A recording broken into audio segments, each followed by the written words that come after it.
राज्य कारभाराची सगळी सूत्र स्वतःच्या हातात घेतली होती. स्वराज्याच्या महाराणींचा, आमच्या मातोश्रींचा आवाज बंद केला होता.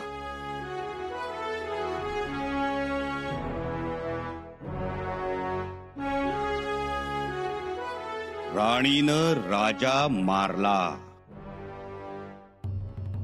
या अफवेनं आमच्या मातोश्री जायबंदी झाल्या.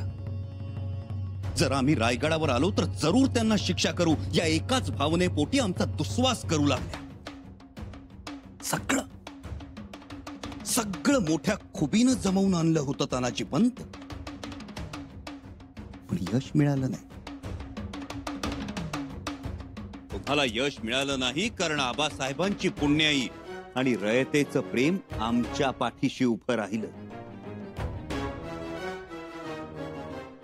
तानाजी पंत, तुमच्याकडे एक जनार्दन होता हो, पण आमच्या पाठीशी जनता जनार्दन आहे. कसं विसरला?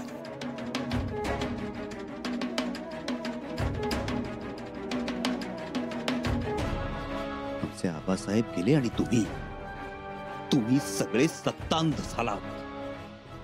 आमच्या मातोश्रींचं कित्येक वर्षांचं स्वप्न पूर्ण झालं. बाळराजे मंचकावर बसले, त्या राजमाताही झाल्या. सगळीकडे आनंदी आनंद.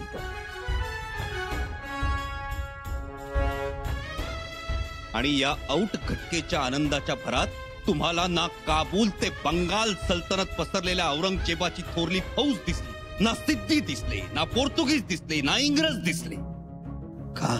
काही दिसलं नाही.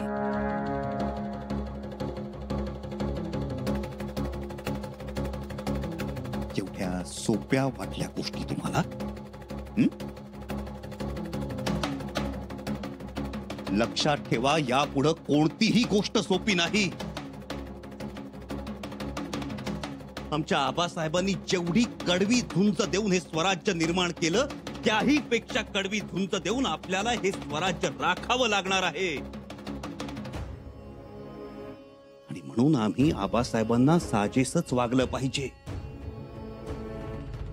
तुम्ही आबासाहेबांची माणसं, आबासाहेबांबरोबर उभी हयात घालवलेली माणसं. तुमचा बुद्धिभ्रंश व्हावा. एक गोष्ट लक्षात ठेवा, उंदीर फार तर शिंक्यावर ठेवलेली शिदोरी खाली पाडू शकतो, पण ती शिदोरी पुन्हा शिंक्यावर ठेवण्याचं सामर्थ्य, तेवढी ताकद नसते त्याच्यात. तुम्ही आबासाहेबांची स्वराज्य शिंक्यावरची शिदोरी खाली पाडलीत, सगळ्यांनी पाहिली. आता कोण ती पुन्हा वर ठेवणार?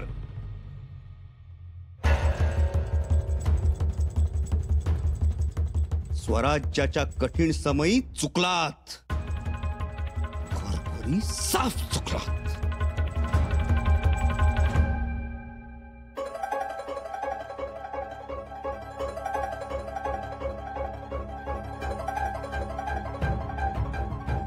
तरीही आम्ही तुम्हाला एक वेळ माफ करत आहोत.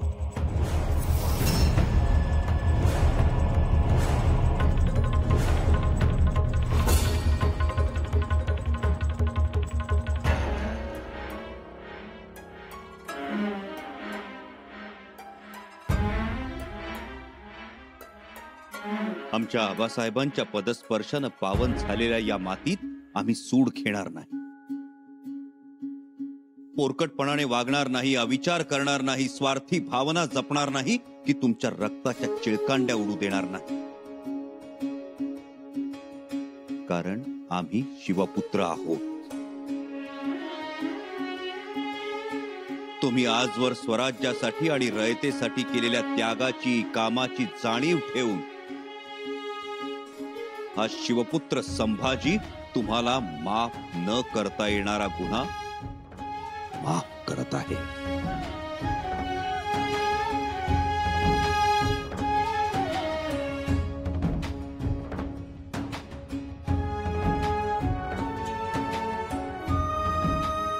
रयतेची, फौजेची, सगळ्यांची इच्छा होती की तुम्हाला मोठ्यात मोठी शिक्षा देण्यात यावी. पण तुम्ही वडीलधारे आहात.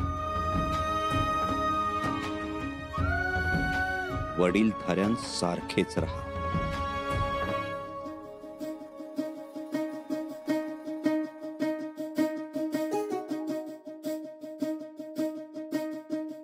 बघा, माझा राजा बघा.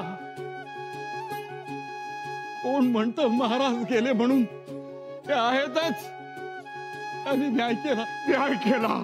शंभूराजे न्याय केला. शिक्षा न देऊनही आम्हाला मोठी शिक्षा दिली. युवराज, युवराज यातून कसे उतराई होऊ? असाच राजा पाहिजे होता. साक्षात महाराज यांच्या मुखातून बोलत होते. शंभूराजांचा विजय असो. कविराज यांच्या काढण्या काढा. जी युवराज. परंतु युवराज, हे सर्व मुक्त आहेत का? मुक्त आहे, परंतु आमचे नजर कैदी आहेत. यांच्या वाड्यांवर चौक्या पहारे बसवा. तुर्तास एवढंच. स्वराज्य हितासाठी.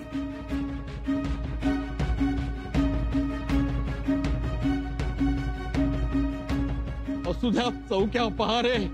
युवराजांनी आपलं मन एवढं मोठं केलं बघा. स्वतःच्या अपमानापेक्षा स्वराज्याच्या विचाराला महत्व दिलं. महाराज, महाराज ऐकता ना महाराज? आपल्या युवराजांच्या हाती हे स्वराज्य सुरक्षित आहे महाराज. शंभूराजांचा विजय असो. शंभूराजांचा विजय असो. शंभूराजांचा विजय असो. शंभूराजांचा विजय असो. शंभूराजांचा विजय असो.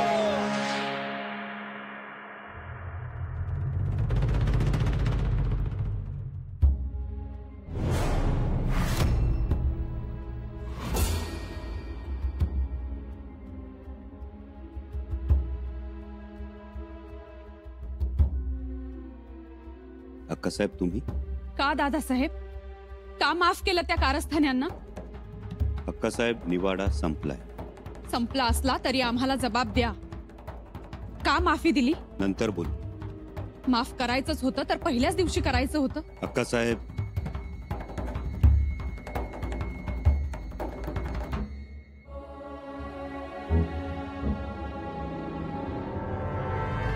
थांबा, औक्षण करते. दादा, आज औक्षण तुमचंही करणार आहे. जगून वाचून आलाय मरणाच्या दारातून, म्हणून औक्षण. हो, पण त्या दिवशी बोलायलाही तयार नव्हतात दादांशी. तेव्हा तर मंदिरात देवाला साकडं घालून आल्या होत्या. शंभूराजे गडावर लवकर यावेत म्हणून. या त्या दिवशी रयत म्हणून गेले होते मी मंदिरात.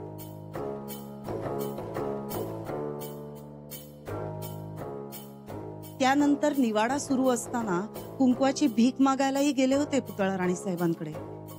ते नसेल समजलं. दादा, माझी तगमग तुम्हाला थोडीच कळणार. तगमग? हो, पूर्वी तुम्ही एकटेच होता. आता भाऊजी आहेत पाठराखण करायला. होला हो करतात आणि येतात अडचणीत. हो, अडचणीत येतो, पण स्वराज्य हितासाठी. जीवावर बेतलं होतं. परमेश्वराची कृपा, नाहीतर काय बघावं लागलं असतं.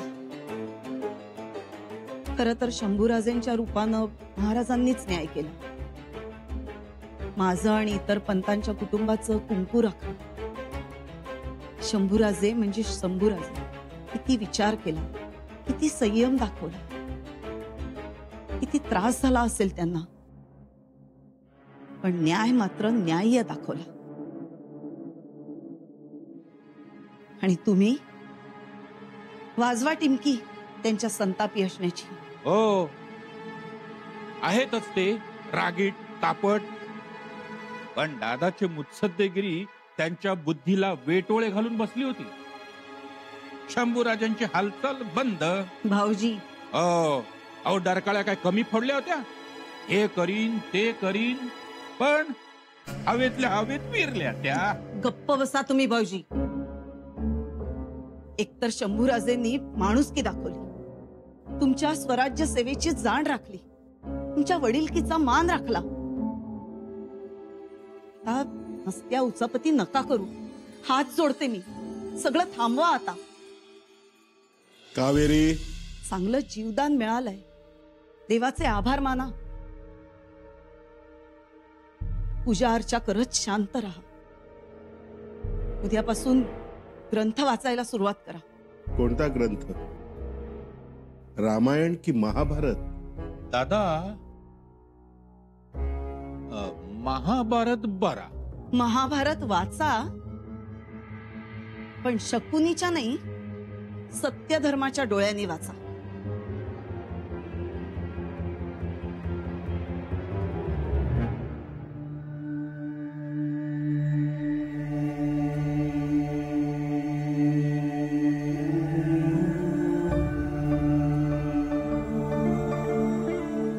मातोश्री, आम्ही निवाड्यास पूर्णविराम दिला. ठीक आहे, पण सगळे निर्णय विचारांती घेतलेत ना?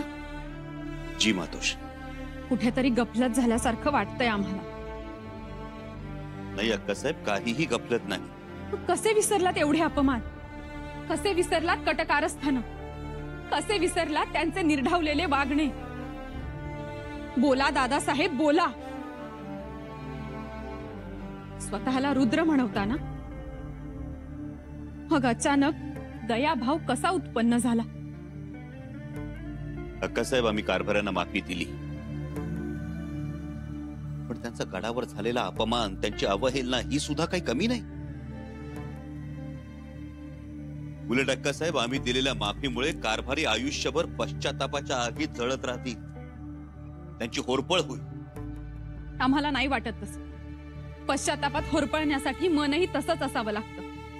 बघा, आम्ही काय म्हणतोय त्याचा अनुभव येईल तुम्हाला. अक्कासाहेब, हे श्रींचं राज्य आहे, रयतेचं राज्य आहे.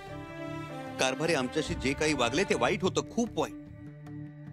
आणि म्हणूनच अनाजी पंतांना हत्तीच्या पायाखाली द्यावं अशीच सर्वांची इच्छा होती. सर्वांची मातोश्री, फौजेची, रयतेची आणि या परकीय सत्तांची सुद्धा. हे पहा, काबूल ते बंगाल एवढी अवाढव्य सल्तनत असलेला हा औरंगजेब, जंजिऱ्याच्या आडोशानं आपल्या किनारपट्टीचा भाग कुरतडणारा हा सिद्धी, साता समुद्रापलीकडून येऊन आपल्या भूमीवर अधिराज्य गाजवण्याची लालसा बाळगणारे इंग्रज, पोर्तुगीज आणि वर्षानुवर्ष आपल्याशी उभा दावा मांडणारा आदिलशाह, सगळ्या बाजूनं आपण वेढले गेलेलो आहोत. आणि म्हणूनच यातल्या प्रत्येक परकीय सत्तेला वाटत होतं आमच्या हातून असं काहीतरी कृत्य घडावं. पोर्तुगीज गोव्याच्या चर्चमध्ये घंटानाद करत होते. औरंगजेब अल्लाकडे हीच प्रार्थना करत होता. सिद्धी तर जंजिऱ्यावर जश्न मनवण्याच्या तयारीत होती. होय मातोश्री, प्रत्येकाला वाटत होतं आमच्या हातून चूक घडावी, जेणेकरून स्वराज्यात अराजक माजवण्याची संधी निर्माण होईल. हे पहा, हे इंग्रजांचं पत्र, सुरतकर इंग्रजांचं पत्र बहिर्जी नाईकांनी हस्तगत केलं. यात इंग्रज लिहितोय, संभाजी राजा रायगडावर आहे. त्यानं आपल्या धाकट्या भावाला माफ करून छातीशी कवटाळलं आहे. पण हे बरं झालं नाही. दोघे एक झाले तर धुमसणार काय? संभाजी राजा अनाजी पंतांचं डोकं मारणार, सोयराबाईस भिंतीच्या कोनाड्यात मारून त्यात चिडून वर दूध घालणार असं ऐकलं आहे खात्री लायक. पण केव्हा असे घडले तर ते आपल्यासाठी चांगलेच आहे. संभाजीच्या अडचणी वाढतील. तुर्तास वाट पहा.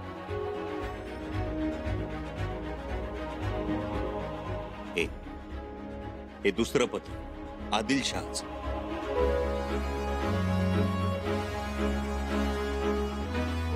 आदिलशाह लिहितो, संभाजी राजा आता बेबंद वागेल. त्याचे सगळे मंत्री गेले म्हणजे समजावे की तो बोडका झाला. आता शिवाजी बरोबर झालेला तह पाळण्याचे कारण नाही, कारण संभाजीस गृह कलहातून वेळच मिळणार नाही. आपले साधे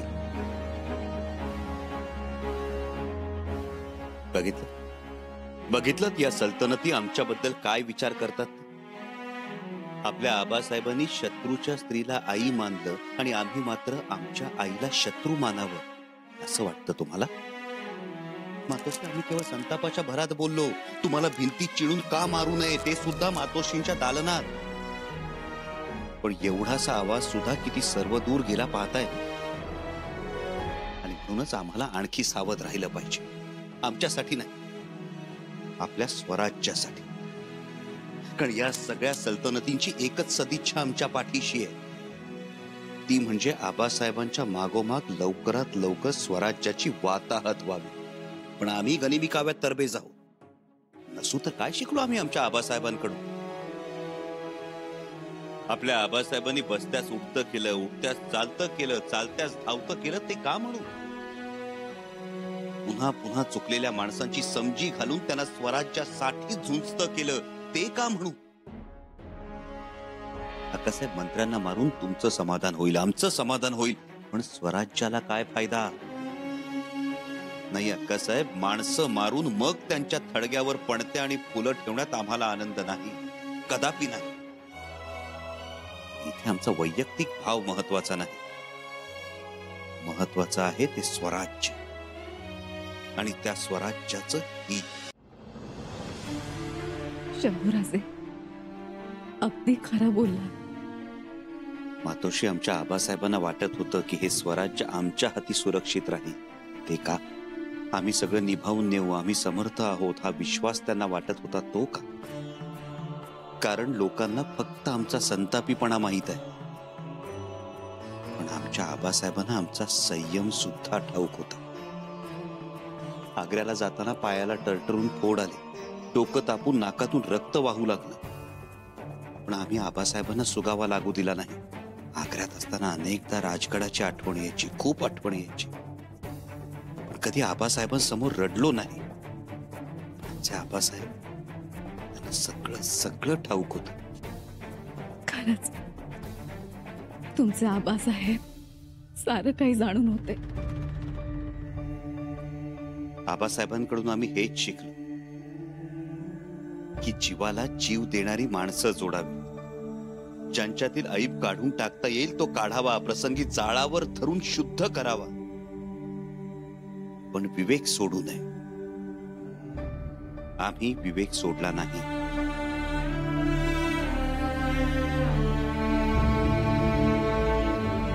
स्वराज्य हितासाठी विवेक सोडला नाही. अक्कासाहेब, आम्हाला आठवतं आपल्या मातोश्री गेल्या त्यावेळी आबासाहेब दुःख करत बसले नाही, अफजल खानावर चालून गेले. स्वतःच्या दुःखापेक्षा स्वराज्य हित महत्वाचं मानलं त्यांनी. आम्ही सुद्धा तेच करू. युवराज, तुमच्या निर्णयावर आम्ही आनंदी आहोत. अक्कासाहेब, तुम्ही म्हणताय ते पटतंय आम्हाला, पण आम्हाला त्या मंडळींची खात्री नाही. तुमचा मोठेपणा त्यांनाही पचला पाहिजे.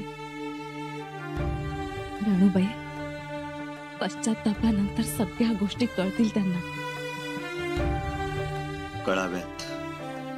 कारभाऱ्यांसाठी ही एक संधी असेल आणि त्यांच्याही पेक्षा आमच्यासाठी. पण ही संधी त्यांनी पायदळी तुडवली तर त्याचे परिणाम मात्र भयंकर असतील.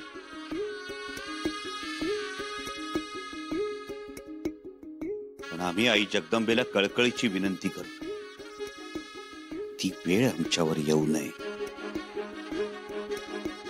मातोश्री, आमचं चुकलं तर नाही ना? नाही शंभूबाळ, आम्ही समाधानी आहोत. महाराजांचा संयम तुमच्यात आलाय. आता सगळी काळजी मिटली.